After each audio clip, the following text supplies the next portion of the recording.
ಉತ್ತರ ಕರ್ನಾಟಕದ ಭಾಳ ಸ್ಪೆಷಲ್ ಆಗಿರುವಂತಹ ಈ ಗೊಂಜಾಳ ರೊಟ್ಟಿಯನ್ನು ನೀವು ಒಮ್ಮೆ ಟ್ರೈ ಮಾಡ್ಬೇಕ್ರಿ. ಹೆಂಗ್ರಿ ಅಂತಂದ್ರೆ ಒಂದು 2 ಕಪ್ ಅಷ್ಟ ಈ ಮೆಕ್ಕೆಜೋಳದ ಹಿಟ್ಟು ಅಥವಾ ಗೊಂಜಾಳ ಹಿಟ್ಟನ್ನು ತಗೋರಿ, ಚಾನಿಸ್ ತಗೋರಿ. ಅದಾದ ನಂತರ ನಡಬಕ್ಕೆ ಜಾಗ ಮಾಡಿ ಕಳ ಕುದಿಯುವಂಥ ನೀರನ್ನು ಹಾಕಿ ಕಡ್ತಾರ ತಗೊಂಡ ಈ ರೀತಿ ಮಾಡಿ ಜಿಗಿ ಬರ್ಸೋದು ಅಂತಾರೆ ಇದಕ್ಕೆ.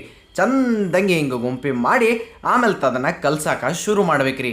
ನಡಬರ್ಕೆ ಎಷ್ಟು ಬೇಕೋ ನೋಡ್ಕೊಂಡು ಅಷ್ಟಷ್ಟು ನೀರು ಹಾಕಿ ಚಂದಂಗೆ ಜರ ಅಂಥೇಳಿ ನಾದ್ರಿ ಬರೋಬ್ಬರಿಯಾಗಿ ನೀವು ಹಿಟ್ಟನ್ನು ತಯಾರು ಮಾಡ್ಕೊರಿ. ಆಮೇಲೆ ಒಂದು ಉಳ್ಳಿ ತೊಗೊಂಡು ಅದನ್ನು ಕೈಯಾಗ ಆಟ ಆಡಿಸಿ ಪೇಡೆ ಮಾಡಿ ಕೆಳಗೆ ಒಂದು ಇಟ್ಟು ಹಿಟ್ಟು ಹಾಕೋರಿ. ನಿಮ್ಗೆ ಯಾವ್ದು ಬೇಕಾದ ಹಿಟ್ಟು ಅಂದ್ರೆ ಗೊಂಜಾಳ ಹಿಟ್ಟು ಹಾಕ್ಬೋದು, ಇಲ್ಲ ಜೋಳದ ಹಿಟ್ಟನ್ನು ಹಾಕ್ಬೋದು. ಎರಡದ್ರಾಗ ಒಂದು ಹಾಕ್ರಿ.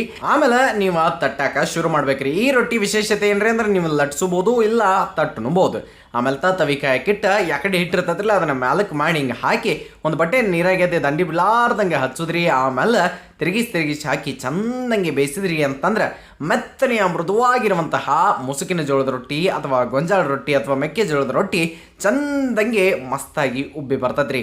ಒಮ್ಮೆ ಟ್ರೈ ಮಾಡಿರಿ. ಹಂಗೆ ಇದ್ರ ಜೊತೆ ನಿಮಗೆ ಏನು ಇಷ್ಟ ಅನ್ನೋದನ್ನು ಕಮೆಂಟ್ ಸೆಕ್ಷನ್ನಾಗ ತಿಳಿಸ್ರಿ. ಫಾಲೋ ಮಾಡಿಲ್ಲ ಅಂತಂದ್ರೆ ಮಾಡಿಬಿಡ್ರಿ.